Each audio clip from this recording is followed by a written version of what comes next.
what's next? Avengers, King Dynasty, and Spider-Man. Let's see what Yags has to say about this and check this out. Hey guys, तो Quantumania का ending council of कैंग्स को introduce करता है MCU में और even highly anticipated Avengers Kang dynasty को भी tease करता है बहुत ही ग्रैंड वे में। लेकिन अब इन कैंग्स का नेक्स्ट स्टेप क्या होगा और कैसे उनका ये स्टेप एवेंजर्स के लिए मुसीबत बनने वाला है और इवन लार्जर एमसीयू को भी इंपैक्ट करेगा। इस वीडियो में हम इसी टॉपिक के बारे में डिस्कस करेंगे।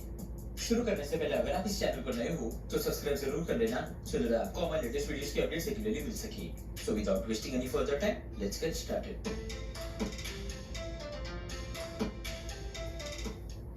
तो अगर हम इस काउंसिल ऑफ कैंग्स की बात करें तो इतना तो श्योर है कि ये तीनों कैंग लीडर्स सबसे पहले प्लान बनाएंगे उन्हें ही मिटाने का जिन्होंने क्वांटममेनिया के कैंग को डिफीट किया है। इसी की वजह से ये मीटिंग बुलाई गई है। डेफिनेटली वो स्कॉट, होप और जैनेट को क्वांटममेनिया के कैंग की डेथ का जिम्मेदार मानते हैं और स्कॉट ने ऑलरेडी अपने आप को एक एवेंजर बताया था कैंग के सामने, तो इसी वजह से एवेंजर्स भी इस पिक्चर में आ जाते हैं। और अब इन कैंग्स को ये भी पता है कि स्कॉट और उसकी एवेंजर्स की टीम किस यूनिवर्स से बिलोंग करती है, तो फॉर श्योर सबसे पहले इन कैंग्स का इन्वेजन 616 यूनिवर्स में ही होगा और प्रोबेबली उन्होंने इस इन्वेजन की शुरुआत भी कर दी है। क्वांटममेनिया के सेकंड पोस्ट क्रेडिट सीन में हम कैंग के एक और वेरिएंट विक्टर टाइमली को देखते हैं। एक थियरी ऑलरेडी ऑनलाइन चल रही है कि विक्टर टाइमली ही हू रिमेन्स बनेगा आगे चल के और प्रोबेबली ये पॉसिबल भी है। अल्टीमेटली उसके भी स्कार्स नहीं है और वो लोकी सीरीज में दिखने वाला है जिसमें ही हू रिमेन्स का डेब्यू हुआ था। लेकिन एक और पॉसिबिलिटी ये भी हो सकती है कि विक्टर टाइमली एक लार्जर रोल प्ले कर रहा हो कैंग डायनेस्टी के पर्सपेक्टिव से। कॉमिक्स में कैंग विक्टर टाइमली तब बनता है जब वो प्रेजेंट डे एवेंजर्स से हार जाता है और पास्ट में 1900s में आकर वो विस्कॉन्सिन में अपनी कंपनी टाइमली इंडस्ट्रीज को सेटअप करता है। ये इंडस्ट्री रोबोटिक्स और कंप्यूटर साइंस के एरिया में ज्यादा फोकस करती है जो ऑब्वियसली उस जमाने के लोगों के लिए एक टेक्नोलॉजिकल एडवांसमेंट थी। अब कैंग नॉर्मल ह्यूमंस की तरह एज नहीं होता, लेकिन विक्टर टाइमली की आइडेंटिटी अपनाने की वजह से उसे अपने आप को एक नॉर्मल ह्यूमन ही दिखाना पड़ेगा, जिसके चलते कुछ सालों बाद विक्टर टाइमली खुद अपना बेटा विक्टर टाइमली जूनियर बनकर लौटता है और ऐसे ही विक्टर टाइमली जूनियर 3 तक ये सिलसिला चलते रहता है। Victor Timely Junior 3 modern day Avengers के टाइम तक पहुंच जाता है। इस वक्त तक उसकी टाइमली इंडस्ट्रीज एक कंप्यूटर कंपनी बना चुकी होती है जिसकी टेक्नोलॉजी अब हर घर में मौजूद होती है, यानी कि बहुत डीप लेवल पे उसका कंट्रोल पूरी दुनिया में एस्टैब्लिश हो जाता है।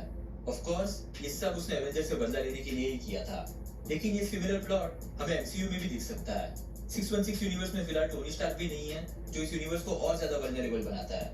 उसके साथ साथ हमें ये भी पता है कि किसी ने एवेंजर्स टावर भी खरीद लिया है। हो सकता है कि इसे खरीदने वाली कंपनी भी टाइमली इंडस्ट्रीज ही हो। अब कॉमिक्स में कैंग का एक और variant mister Griffon Stark Tower खरीद लेता है। ये वेरिएंट 21st सेंचुरी में फंस गया था और ये एक बिजनेसमैन बनता है और अपनी खुद की कंपनी कैंग एंटरप्राइजेस भी शुरू करता है। लोकी सीजन 1 के एपिसोड 5 में हम वॉइड में एक एवेंजर्स टावर भी देखते हैं जिस पर इसी कैंग कंपनी का नाम लिखा हुआ होता है, जो कि obviously comic book Easter egg है। लेकिन एमसीयू शायद विक्टर टाइमली और मिस्टर ग्रिफॉन को एक ही कैरेक्टर बना सकता है 616 यूनिवर्स में, जो कि प्रेजेंट डे तक एवेंजर्स टावर पर भी कब्जा कर लेगा। सो कैंग डायनेस्टी ऐसे इन्फिल्ट्रेशन वाले मोड में काम करेगी इनिशियली और सही वक्त आने पर एक पूरी सिस्टम के थ्रू एवेंजर्स पर हमला करेगी। कॉमिक्स में कैंग डायनेस्टी स्टोरी लाइन के स्टार्टिंग में ही कैंग अर्थ के लोगों को सरेंडर करने के लिए कहता है और अपनी एडवांस टेक्नोलॉजी की मदद से वो अपने पावर्स का डेमोन्स्ट्रेशन भी देता है, जहां वो यूनाइटेड नेशंस की बिल्डिंग को ही उड़ा देता है। लेकिन उस बिल्डिंग के लोगों को वो अपनी फोर्स फील्ड के थ्रू बचा लेता है। वो अर्थ के लोगों को उनके हर अल्टरनेट फ्यूचर के बारे में बताता है कि कैसे अगर कैंग नहीं हुआ उनके साथ तो उनका ही यूनिवर्स तबाह हो जाएगा। डेफिनेटली एवेंजर्स कैंग के अगेंस्ट रिटेलिएट करते हैं और अल्टीमेटली उसे हरा भी देते हैं। लेकिन एमसीयू जिस तरह से कैंग्स को सेटअप कर रहा है उससे लग रहा है कि एवेंजर्स के लिए ये बैटल और भी ज्यादा मुश्किल होने वाला है। इन्फिल्ट्रेशन की बात तो हमने ऑलरेडी की, लेकिन रिसेंट रिपोर्ट्स जो आई है वो भी बहुत ही माइंड ब्लोइंग है एवेंजर्स कैंग डायनेस्टी को लेके। रूमर्स के हिसाब से एवेंजर्स कैंग डायनेस्टी को टॉम हॉलैंड का स्पाइडरमैन लीड करने वाला है, जो एक क्वेश्चन जरूर रेज करता है कि स्पाइडरमैन से भी कई ज्यादा सीनियर एवेंजर्स है जो कि जिंदा है फिलहाल एमसीयू में, वो इस टीम को लीड क्यों नहीं कर रहे हैं, जैसे कि सैम विल्सन का Captain America, Doctor Strange, Carol Danvers और भी कई सारे दूसरे एवेंजर्स हैं जो आइडियली लीडरशिप रोल को ले सकते थे। एक रीजन ये हो सकता है कि ये बैटल बहुत ग्राउंडेड होगा, एटलीस्ट इनिशियली जब टॉम हॉलैंड का स्पाइडरमैन एवेंजर्स को लीड कर रहा होगा। ग्राउंडेड से मेरा मतलब है कि स्टेक्स स्ट्रीट लेवल के ज्यादा होंगे। केविन फाइगी ने मल्टीपल टाइम्स बताया है कि स्पाइडरमैन अब स्ट्रीट लेवल पे ज्यादा फोकस करेगा, जिसका मतलब है कि उसकी टीम में स्ट्रीट लेवल हीरोज ज्यादा होंगे, जैसे डेयरडेविल, केट बिशप और मे भी कुछ सुपर सोल्जर्स। और अगर हीरोज भी ग्राउंडेड है तो मिशन भी ग्राउंडेड ही होगा। जैसे कि मैंने कुछ देर पहले टाइमली इंडस्ट्रीज के बारे में बात की, ये टेक्नोलॉजी हर जगह इन्फिल्ट्रेट कर चुकी होगी, तो शायद इसी टेक को रोकने का काम ये स्पाइडरमैन की टीम करेगी। अब ये भी हो सकता है कि स्पाइडरमैन इस एवेंजर्स की टीम को इसलिए लीड कर रहा हो क्योंकि जितने भी मेजर एवेंजर्स हैं वो या तो उस वक्त अर्थ पर नहीं होंगे या फिर वो ऑलरेडी हार चुके होंगे कैंग के सामने। कुछ वक्त पहले एक रिपोर्ट भी आई थी इस मूवी को लेके जिसमें फर्स्ट सेट ऑफ हीरोज जो कैंग या प्रोबेबली इस काउंसिल ऑफ कैंग्स पर हमला करेंगे उनमें कैप्टन अमेरिका, शांची और शूरी होने वाला है। इस फर्स्ट सेट ऑफ हीरोज का मतलब है कि उनका ये हमला सक्सेसफुल तो नहीं होने वाला फॉर श्योर, पर शायद कुछ एवेंजर्स इनमें से मर भी सकते हैं या फिर वो टाइम में कहीं और डिस्प्लेस भी हो सकते हैं। स्कॉट लैंग इस लिस्ट में सबसे टॉप पे होगा अगर वो इस फर्स्ट सेट ऑफ एवेंजर्स में हुआ तो।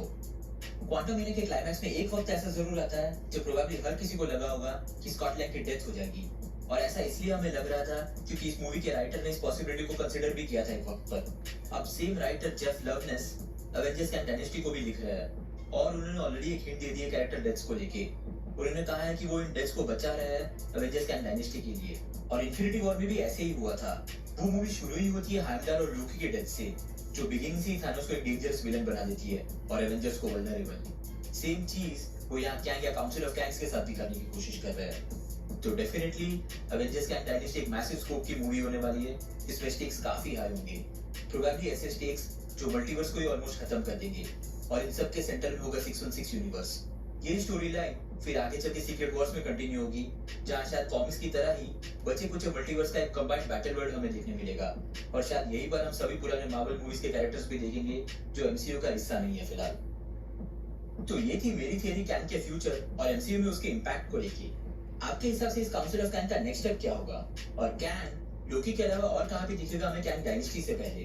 अपनी थियरीज नीचे कमेंट सेक्शन में जरूर बताना। अगर आपको वीडियो पसंद आया हो तो उसे लाइक जरूर कर देना, और अगर आप इस चैनल पर नए हो तो सब्सक्राइब करना मत भूलना। हम रेगुलरली ऐसी वीडियोस पब्लिश करते हैं। हमारे रिसेंट वीडियोस को देखने के लिए यहाँ पे क्लिक करें। Thank you so much for watching guys, stay safe. Subscribe, like this video. Have a great day. See you guys. Bye.